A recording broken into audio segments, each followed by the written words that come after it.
오늘 오후 찬양 예배는 오랜만에 헌신 예배로 주님 앞에 올려드립니다. 특별히 제2여전도의 헌신 예배 한 두세 번 정도 나올 줄로 예상을 했는데 거의 두세 배 가까운 인원이 참석을 하셔서 참 풍성한 가운데 예배를 드릴 수 있게 되었습니다. 오후 찬양 예배에 올해 들어서 가장 많은 인원이 참여한 게 아닌가라는 생각을 해봅니다. 지난 2년 동안 코로나19를 겪으면서 우리의 일상은 많은 변화를 경험했습니다. 일상에는 또 많은 제약이 있었죠. 모임도 가지기가 어려웠고, 또 여러분 카페 좋아하시죠? 카페나 식당도 마음껏 들어가기가 어려웠습니다. 그리고 지금도 다들 마스크를 다 쓰고 계시는데 마스크를 착용하지 않고서는 마음 편하게 야외를 다니는 것도 어려웠습니다. 물론 요즘은 사회적 거리두기 정책이 어느 정도 해제된 분위기입니다. 그래서 이전보다는 조금 더 자유가 허용된 분위기에서 일상생활이 가능케 되었습니다. 하지만 우리의 일상이 코로나 이전과 같은 모습으로 회복되기 위해서는 여전히 많은 시간이 필요한 것처럼 보입니다. 사회적 거리두기 정책이 해제됨에 따라서 교회도 하나둘씩 예배와 모임을 회복하고자 노력하고 있습니다. 주일 예배, 오후 찬양 예배, 금요 기도회, 새벽 기도회, 그리고 수요 기도회 같은 경우는 하반기부터 지금 계획을 하고 있는데 어쨌든 코로나 이전에 드렸었던 모임을 하나둘씩 회복하려고 합니다.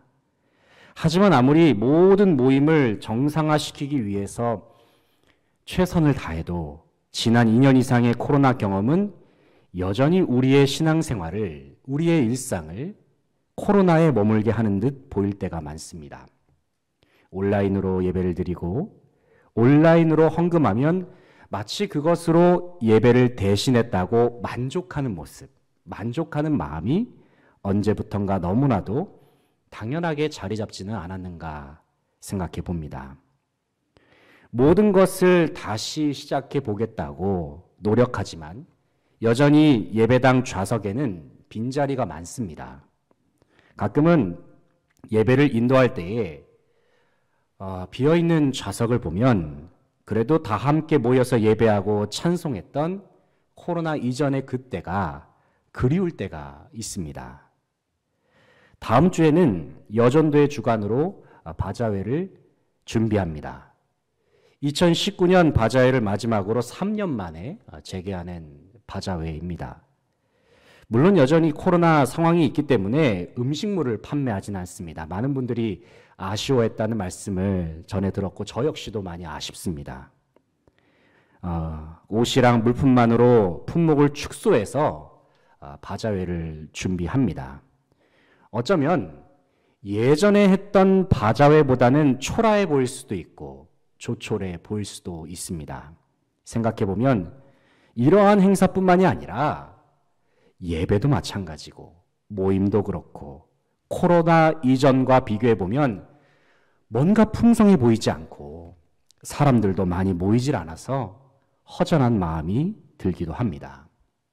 그러면서도 한편으론 코로나 시대에 우리 교회보다도 더 힘든 상황에 처한 교회도 있다. 이 사실을 생각하면서 저 스스로는 개인적으로 마음을 달래보기도 하고 스스로를 위로해 보기도 합니다. 오늘 본 말씀에 나오는 교회가 빌라델비아 교회라는 교회입니다. 소아시아 반도의 7교회 중에 한 교회이기도 합니다. 빌라델비아 교회는 세상적인 관점으로 보았을 때에는 참 열악하고 별 볼 일 없는 교회였습니다. 그냥 일반적인 교회와는 비교할 수 없을 정도로 초라하고 보잘것없어 보이는 교회였습니다. 왜냐하면 빌라델비아 교회의 그 실상을 살펴보게 되면 성도들의 숫자가 적습니다. 그리고 성도들의 생활 수준도 빌라델비아라는 도시 안에서 거의 최하층민에 속하는 그러한 수준이었습니다.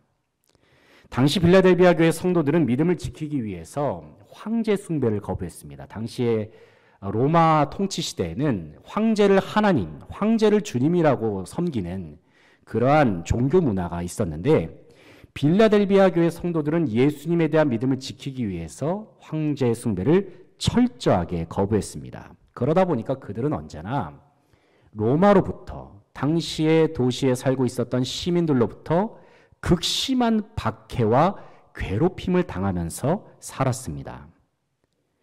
그런데 오늘 본 말씀에서 예수님께서는 빌라델비아 교회를 향하여서 그들의 중심이 참으로 아름답다 칭찬을 하십니다.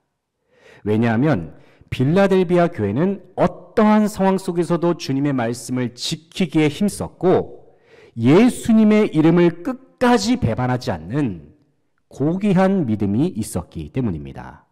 8절 말씀을 한번 같이 읽어볼까요? 8절입니다. 시작. 볼지어다 내가 내 앞에 열린 문을 두었으되 능히 닫을 사람이 없으리라. 내가 내 행위를 아노니 내가 작은 능력을 가지고서도 내 말을 지키며 내 이름을 배반하지 아니하였도다. 아멘. 8절의 하반절을 보시면 내가 작은 능력을 가지고서도, 여기서 작은 능력은 빌라델비아 교회가 가지고 있는 열악한 상황을 의미합니다. 찢어지게 가난하고 괴롭힘 당하고 모든 것이 열악한 상황. 하지만 그럼에도 불구하고 그들이 어떠했다고 말씀합니까? 주님의 말씀을 지키고 주님의 이름을 끝까지 배반하지 않았다. 예수님께서는 빌라델비아 교회가 주님의 말씀에 순종하는 모습을 보셨습니다. 주님의 이름을 끝까지 배반하지 않았던 그들의 굳센 믿음을 알고 계셨습니다. 내 이름을 배반하지 아니하였도다라는 말씀은 온갖 핍박과 박해의 상황 속에서도 끝까지 믿음을 지켰다는 말씀입니다. 다시 말해서 순교를 각오할 수도 있는 상황 속에서 빌라델비아 교회는 주님의 말씀에 끝까지 순종했다는 사실입니다. 빌라델비아 교회는 믿음을 끝까지 지킨 교회였습니다. 예수님의 이름을 배반하지 않으므로 주님께 칭찬받은 교회였습니다. 특별히 다윗의 열쇠를 가지신 예수님, 천국문을 열고 닫는 열쇠를 가지신 예수님께서는 이러한 빌라델비아 교회를 향하여 하늘의 놀라운 상급을 약속하여 주십니다. 사랑하는 성도 여러분, 주님께서는 우리의 신앙생활의 외형을 중요하게 생각하지 않으십니다. 주님께서는 우리의 마음의 중심을 보시고 주님께로 향해 있는 우리의 믿음의 깊이를 보십니다. 이 시간 오늘 본문 말씀을 통해서 작고 초라해 보이는 상황 속에서도 끝까지 믿음으로 사명을 감당했을 때에 주님께로부터 받는 상급이 무엇인지 함께 살펴보기를 원합니다. 그리하여 주님의 예비된 축복을 기억하면서 더 큰 사명을 감당하며 나아갈 수 있는 저와 여러분 되시기를 간절히 소망합니다. 첫째는 열린 문으로 들어가는 은혜가 있습니다. 8절 말씀을 같이 읽겠습니다. 8절 시작. 볼지어다 내가 내 앞에 열린 문을 두었으되 능히 닫을 사람이 없으리라. 내가 내 행위를 아노니 내가 작은 능력을 가지고서도 내 말을 지키며 내 이름을 배반하지 아니하였도다. 아멘. 예수님께서는 빌라델비아 교회에게 열린 문을 두셨다 말씀하십니다. 무엇을 향한 열린 문입니까?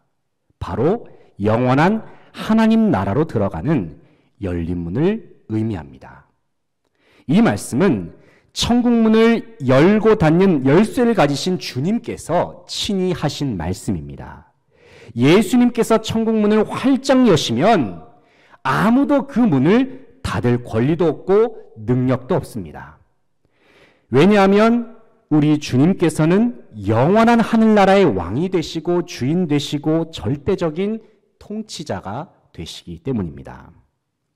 당시 빌라델비아 교회가 가진 힘은 약했습니다.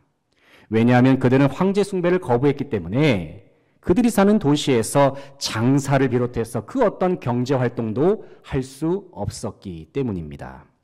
하지만 그럼에도 불구하고 빌라델비아 교회는 자기들이 처한 열악한 상황 속에서도 끝까지 주님만을 의지했고 주님만을 바라봤으며 주님께만 소망을 두었습니다. 그리고 천국문의 열쇠를 가지신 예수님께서는 오직 예수님의 이름으로 살아가는 빌라델비아 교회에게 열린 문의 축복, 영원한 하나님 나라의 축복을 예비해 두셨습니다. 사랑하는 성도 여러분, 비록 우리가 가진 상황이 열악하고 초라해 보인다 하더라도 빌라델비아 교회와 같이 끝까지 주님을 위하여 살아갈 수 있는 저와 여러분 되시기를 소망합니다. 주님께서는 영원히 닫히지 않는 열린 문을 우리에게 허락하여 주십니다. 변함없는 믿음으로 주님을 바라보십시오. 그래서 영원한 천국의 복, 하나님 나라의 복, 열린 문의 축복을 다 함께 누리고 경험할 수 있는 저와 여러분 되시기를 간절히 바라고 소망합니다.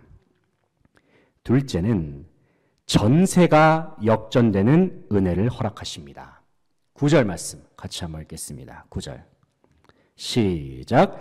보라, 사탄의 회당 곧 자칭 유대인이라 하나 그렇지 아니하고 거짓말하는 자들 중에서 며칠 내게 주어 그들로 와서 내 발 앞에 절하게 하고 내가 너를 사랑하는 줄을 알게 하리라. 아멘. 9절을 보면 당시 교회를 핍박하고 공격했던 집단이 나옵니다. 주님께서는 그들 가리켜서 사탄의 회당이다, 자칭 유대인이라 하는 자, 거짓말하는 자라고 말씀하십니다. 그런데 그들이 결국에는 그들이 핍박하는 교회 앞에 결국에는 절을 하게 되고 무릎을 꿇게 될 것이라 말씀하십니다. 한마디로 말해서 전세가 역전된다는 사실입니다. 여기서 유대인들은 혈통적인 유대인들을 지칭합니다. 이들은 예수님을 철저하게 거부하고 교회를 심하게 박해했던 사람들입니다. 우리가 잘 아는 대로 예수님께서 공생애를 지내셨을 때에 주님께서는 수많은 유대인들로부터 공격을 받으셨습니다. 그리고 우리는 유대인 중에 유대인이라 할 수 있는 바울이 예수님을 만나기 이전에는 교회와 그리스도인들을 심하게 박해했다는 사실을 기억합니다.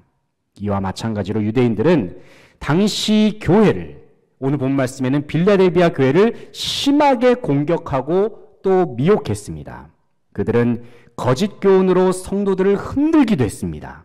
어떤 경우에는 로마 정부와 합세해서 교회를 강하게 핍박하기도 합니다. 하지만 그럼에도 불구하고 빌라델비아 교회는 흔들리지 않았습니다. 왜냐하면 그들의 중심에는 주님을 향한 굳센 믿음이 있었기 때문입니다. 비록 그들이 가진 환경과 조건은 작고 초라했습니다. 하지만 그들의 중심에는 굳건한 반석 같은 믿음이 있었습니다. 강한 믿음이 있었기 때문에 그들은 모든 공격과 핍박을 참아낼 수 있었습니다. 인내할 수 있었습니다. 그리고 결국에는 승리의 길로 나아갈 수 있었습니다. 본문 10절 말씀을 계속해서 읽겠습니다. 10절 시작. 내가 나의 인내의 말씀을 지켰은즉 내가 또한 너를 지켜 시험의 때를 면하게 하리니 이는 장차 온 세상에 임하여 땅에 거하는 자들을 시험할 때라. 아멘. 10절에서 예수님께서는 빌라델비아 교회가 주님의 인내의 말씀을 지켰다 말씀하십니다. 다시 말해서 모든 환난과 핍박 속에서도 주님을 향한 믿음으로 모든 것을 견뎌냈다, 모든 것을 지켜냈다는 말씀입니다. 이러한 그들에게 주님께서 약속하신 것이 무엇입니까? 그것은 9절의 하반절에 나오는 것처럼 그들을 박해했던 유대인들이 결국에는 예수님 앞에 절하게 되고 교회 앞에 무릎을 꿇게 된다는 약속입니다. 전세가 완전히 역전되는 은혜를 허락하시겠다는 말씀입니다. 사랑하는 성도 여러분, 우리 주님은 역전의 주님이십니다. 주님은 우리의 모든 고난과 어려움을 역전시켜 주십니다. 주님은 우리의 슬픔이 변하여 기쁨이 되게 하시는 분이십니다. 비록 당장에 처한 상황이 힘들고 어렵다 하더라도 우리의 모든 상황을 역전시켜 주시는 주님을 의지하면서 귀한 사명을 감당할 수 있는 저와 여러분, 그리고 여전도회가 되시기를 간절히 소망합니다. 셋째는 생명의 면류관을 받는 은혜를 주십니다. 마지막으로 11절 말씀을 같이 읽겠습니다. 11절 시작. 내가 속히 오리니 내가 가진 것을 굳게 잡아 아무도 내 면류관을 빼앗지 못하게 하라. 아멘. 11절에서 내가 속히 오리니, 주님께서 마지막 날에 반드시 다시 오신다는 말씀입니다. 내가 가진 것을 굳게 잡아 아무도 내 면류관을 빼앗지 못하게 하라. 여기서 주님께서는 교회가 반드시 지켜야 할 것 한 가지를 말씀하십니다. 그것이 무엇입니까? 바로 예수님을 향한 믿음입니다. 믿음. 다른 것 다 포기하여도 믿음만큼은 결코 포기해서는 안 됩니다. 왜냐하면 주님을 향한 믿음을 가진 자만이 마지막 때에 오시는 주님을 직접 만날 수 있기 때문입니다. 마지막 날에 주님께서 이 세상에 오실 때에 우리 주 예수님께서는 믿음을 끝까지 지킨 성도들을 향하여 잔치를 열어주실 것입니다. 바로 그때에 주님께서는 승리한 성도들 한 사람 한 사람의 머리 위에 생명의 면류관을 직접 씌워주실 것입니다. 그런데 주님께서는 11절 하반절에서 이렇게 말씀을 하세요. 아무도 내 면류관을 빼앗지 못하게 하라. 무슨 말씀입니까? 이 세상을 살아가면서 나에게 예비된 면류관을 노리는 자들이 있다는 것입니다. 그 면류관을 그들의 손에서 절대로 빼앗기지 않게 해라. 그렇다면 주님께서 왜 우리에게 면류관을 지켜내라는 당부의 말씀을 하실까요?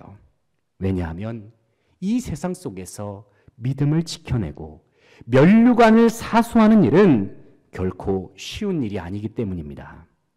여전히 우리의 원수 사탄 마귀들은 어떻게든 우리의 믿음을 무너뜨리고 면류관을 빼앗을 궁리만을 하고 있습니다. 그렇기 때문에 우리에게 주어진 인생이 힘들고 또 세상 속에서 신앙생활을 하는 것도 참으로 힘겹게 느껴지는 것입니다. 그러나 사랑하는 성도 여러분, 두려워하지 마십시오. 우리가 걸어가고 있는 믿음의 여정 가운데에는 우리 주님께서 여전히 변함없이 함께 하십니다.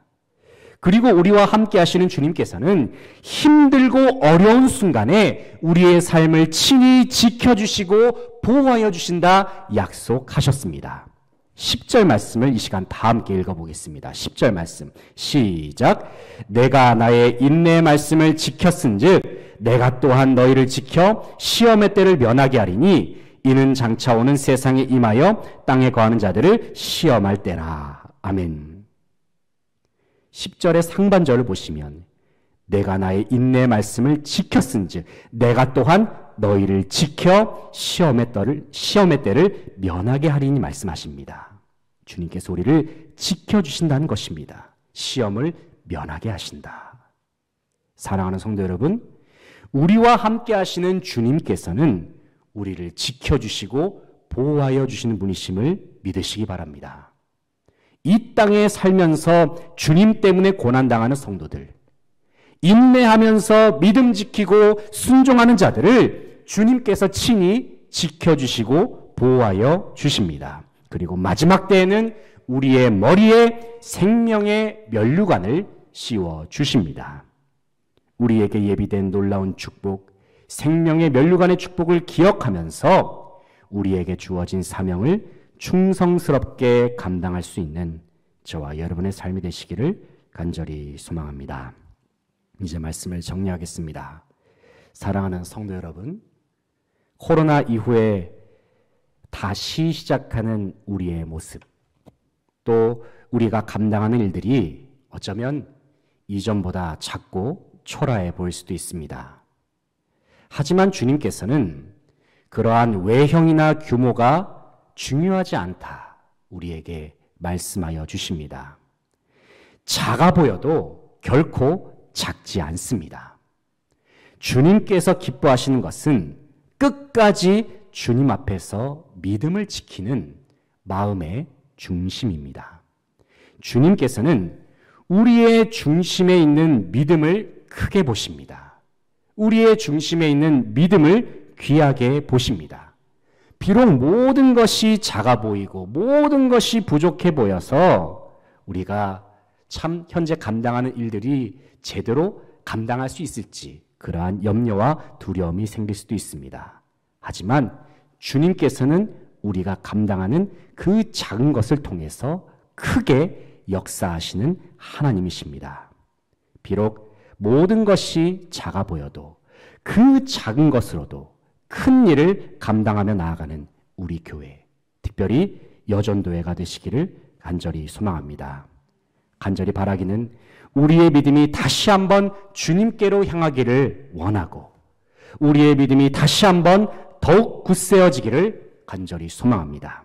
끝까지 믿음을 지켜내고 죽도록 주님께 충성하는 우리 모두가 되어서 열린 문으로 들어가는 은혜, 역전의 은혜, 그리고 생명의 면류관을 받아 누릴 수 있는 모든 수지광성의 성도들, 특별히 오늘 헌신을 다짐하는 여전도의 회원들 되시기를 주님의 이름으로 축원합니다.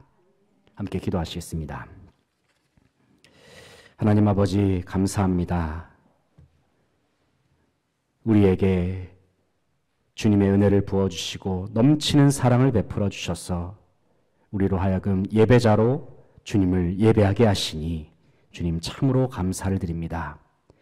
이제 코로나 거리두기가 해제가 되면서 교회에서 비록 작게나마 주님 앞에서 맡겨주신 사명을 감당하기를 우리가 함께 기도하면서 준비하고 있습니다.